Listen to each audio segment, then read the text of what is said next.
નમસ્કાર મિત્રો, આજે આપણે વાત કરીશું ગુજરાતી ફિલ્મ ઇન્ડસ્ટ્રીની સૌથી લોકપ્રિય અને હવે બોલિવૂડમાં પણ પોતાની ઓળખ બનાવી રહેલી અભિનેત્રી જાનકી બોડીવાલાને. જાનકી બોડીવાલાનો જન્મ 30 ઓક્ટોબર 1995ના રોજ અમદાવાદમાં થયો હતો. શાંત સ્વભાવ, નિર્મળ સ્મિત અને કુદરતી અભિનય વર્ષો સુધી તેમની ઓળખ બની રહી છે. જાનકીએ પોતાના સ્કૂલના દિવસો અમદાવાદની MK સ્કૂલમાં પૂરા કર્યા અને પછી ગાંધીનગરની BDS ડેન્ટિસ્ટ્રીનો અભ્યાસ કર્યો.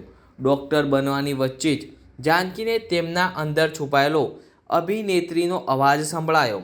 અભ્યાસ પૂરો કર્યા બાદ તેમણે પોતાના સપનાને પૂર્ણ કરવા ફિલ્મ ઇન્ડસ્ટ્રીઝમાં પગ મૂક્યો. 2015માં આવેલી સુપરહિટ ગુજરાતી ફિલ્મ છેલ્લો દિવસ થકી જાનકીનું ડેબ્યુ થયું અને આ ફિલ્મ જ તેમને રાતોરાત લોકપ્રિય બનાવી ગઈ.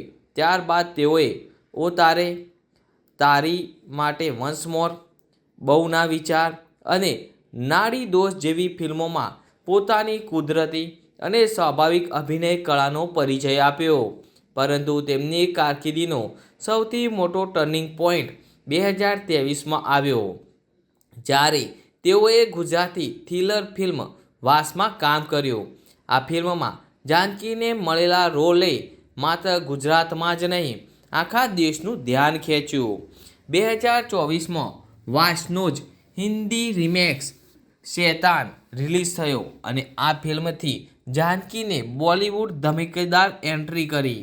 અજય દેવગન અને R માધવ જેવા સ્ટાર્સની વચ્ચે પણ જાનકીનું કામ ઝળકતું રહ્યું. તેમની અભિનયની તીવ્રતા, ભાવાત્મક અભિવ્યક્તિ અને આંખોમાં દેખાતી અસલી ભયભીત લાગણી શૈતાનમાં ખાસ ચર્ચામાં રહી.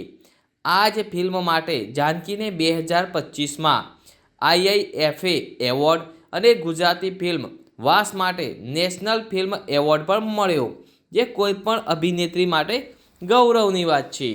આજે જાનકી બોડીવાલા માત્ર ગુજરાતી સિનેમા જ નહીં, પરંતુ ભારતીય ફિલ્મ સૃષ્ટિની પ્રતિભાશાળી, મહેનતી અને ઉદયમાન અભિનેત્રી બની ગઈ છે.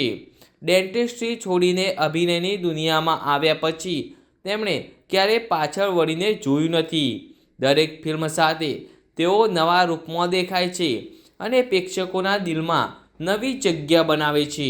તેમના સપના મોટા છે અને સફર હજી લાંબી છે, અને આ સફરમાં તેઓ કેટલા નવા મુકામ સર કરશે તે જોવાનું ખૂબ જ રસપ્રદ રહેશે.